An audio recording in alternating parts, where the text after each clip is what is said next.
everybody, it's Christine. Welcome back to my channel. And I'm going to do my weekly update.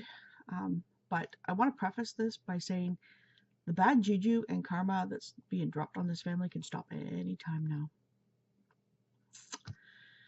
Anyways, just stress the last couple of days.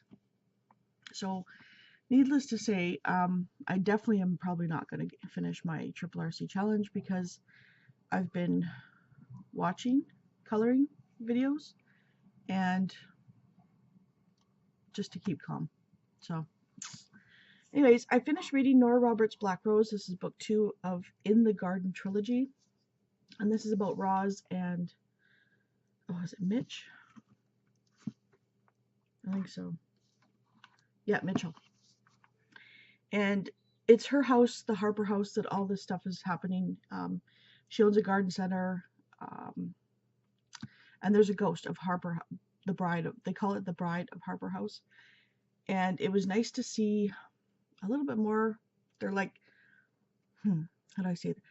Mitch is doing the, if you can hear that noise, it's just the cat. Mitch is doing a like family tree and trying to find out who this bride is. And Roz has commissioned him to do this. I liked it. It wasn't as good as the first one, but it did get very interesting closer to the end. A family member of Roz's gets introduced, and she's a bit of an old harpy. Oh, how do they say this? Harpy spinster. She's just angry, and so Roz gets her little dibs into her, and she gets her little dibs into everything, and it's funny. And then, of course, Roz and Mitchell kind of, it's a romance book. And what else? So yeah, you're kind of getting to know the bride better. And the final book, I'm sure it'll come out. So the family history has been interesting as well. So I think I gave this a 4. And then I finished The Little Old Lady Strikes Again by Katarina Engelman Sundberg. This is book 2 of, I don't know if it's The Little Lady Who or The League of Pensioners. I think it is. This wasn't as good as the first one. Definitely by far, it was not as good. I know they're supposed to be kind of funny. And while it is funny, I guess I just wasn't in the right headspace for it. I can't say too much about it. It's book 2, of course. But they get bored and they're very angry. Like the 5 of them, there's 5 people. They get very angry that the retirement home that they're living in is not taking care of them. They're just pretty much medicated so that they don't have to be dealt with. So they decide to rob stuff and kind of give to the poor and kind of help out these people. And so in this book, it does get a little bit interesting when a motorcycle gang happens about. And yeah, some of the stuff that would never ever happen. So that's what I mean. I don't think I was in the right headspace for it. So I think I gave it a 3.5 or bumped it up to a 4, but we'll see what the third one's like. And then I finished Tainted Lilies by Becky Lee Wayrich. And the bummer, good thing I can kind of understand what's going on, because I think, if I can find it, can you see? A page was ripped out. Thank God it was only 1 page, so you kind of get the gist of what happens to it. But yeah, that was a kind of a bummer. This one, a lot of stuff happens to this girl. And the one thing I found that the downfall was she did not have any emotional reactions to what was going on to her. Nothing. And I mean everything happened to this girl. And it's about Nicolette Burnett, who's at her engagement party, or her engagement announcement party. Her fiance comes in and he's pretty much on his deathbed. So the family ships her off to Paris to her aunt, her spinster aunt. And then her father says, I'll find you another husband and you'll come back when I found him. The guy that she is proposed to marry, or supposed to marry, ends up being this guy he hates touching women when they're pregnant. He hates women, period. The only reason he's agreed to marry her is because she's pretty much going to be his punching bag, and she's got money. So the things that happen to her are just atrocious. But unfortunately, she's just like, yeah, what? There is rape in here. There's beating. There's torture. Yeah, I gave it a 3. The writing was good.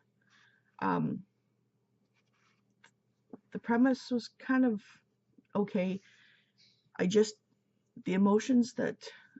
emotional impact that happened to her wasn't there. And the way things played out for this time period would never have happened, I don't think. So yeah. I do have a book haul, just a small one. And actually, out of these 4 books, I only paid 50 cents for one. So what I'm currently reading is Overcoming Type 2 Diabetes by Carrie S. Swift and Nathaniel G. Clark. And I'm either going to DNF this, which for me is very rare, or I'm just going to skim the parts that are prevalent to me or my situation, because this is the first book I read about the diabetes was more optimistic about the future, and you can do certain things just in moderation, and you don't have to limit yourself. You just have to watch.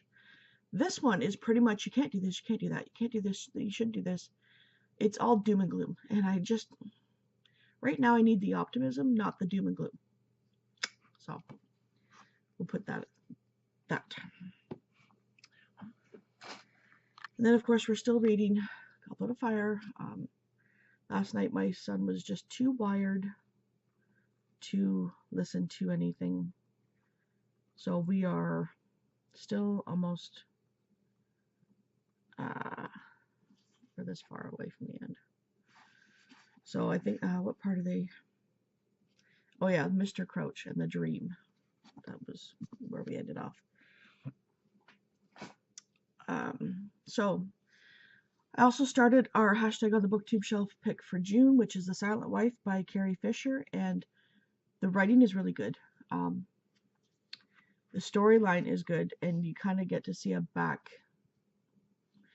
How am I going to say this without?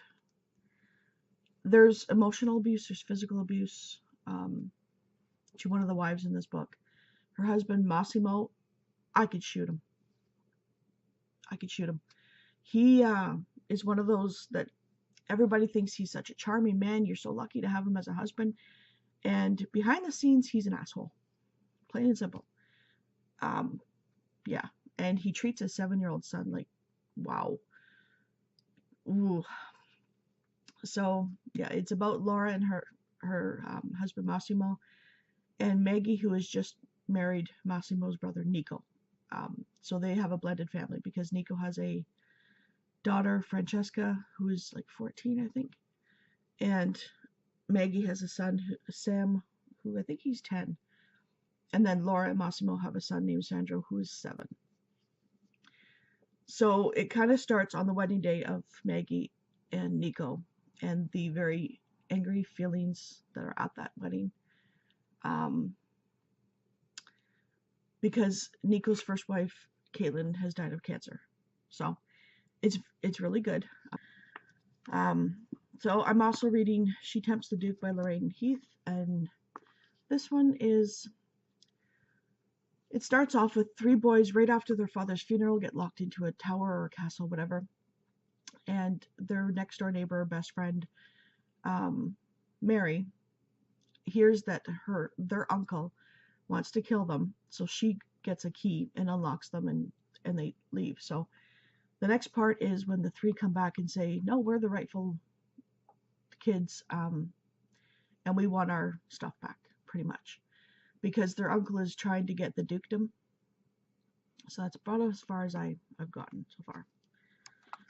So the books that I've gotten.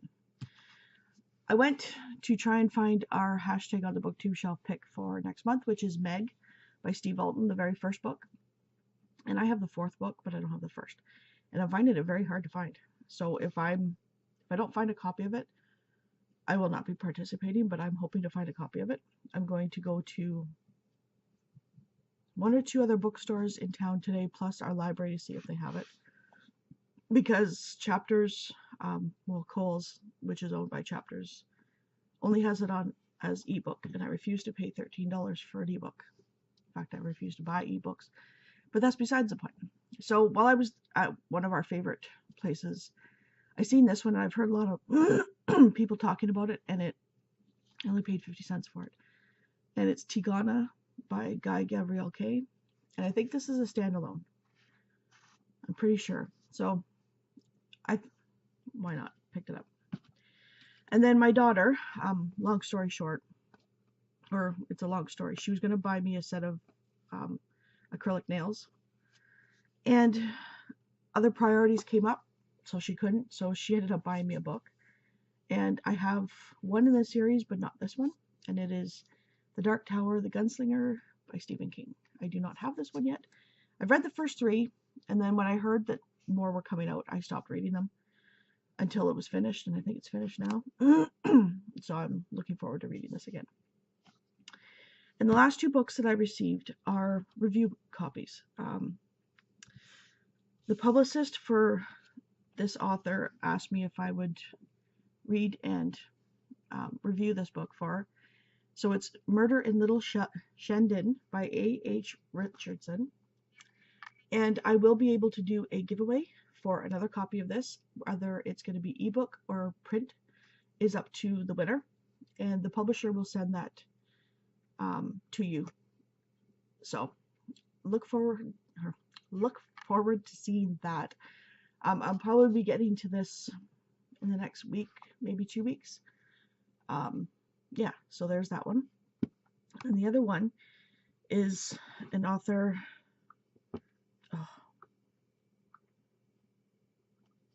named Chris Snyder. I can't speak today. And he offered to send me one of his books, whichever one I wanted. And I picked Accents of Horror, 4 Flavors of Death by Chris Snyder with guest author Ellen C. Mays. And you can see the cover there. And it's just 4 short stories. I think it's only 79 pages. So I will be reading that. And after that, I don't know. I know I have the books that I showed on Friday for my Triple RC challenge. Whether I get to them or not, I don't know, because everything is just kind of up in the air right now. I'm waiting for an important phone call. My son has an appointment this week. My daughter has finished her exams as of this morning. And other stuff is going on in the background. So I don't know what I'm going to be able to get to this week. We'll just see. And I will let you know on Monday what I've decided to pick up. I hope that works for everybody. I hope everybody has a wonderful week. I'm hoping things calm down, but we'll see. So yeah, thank you so much for watching and staying here for 15 minutes. Have a wonderful day.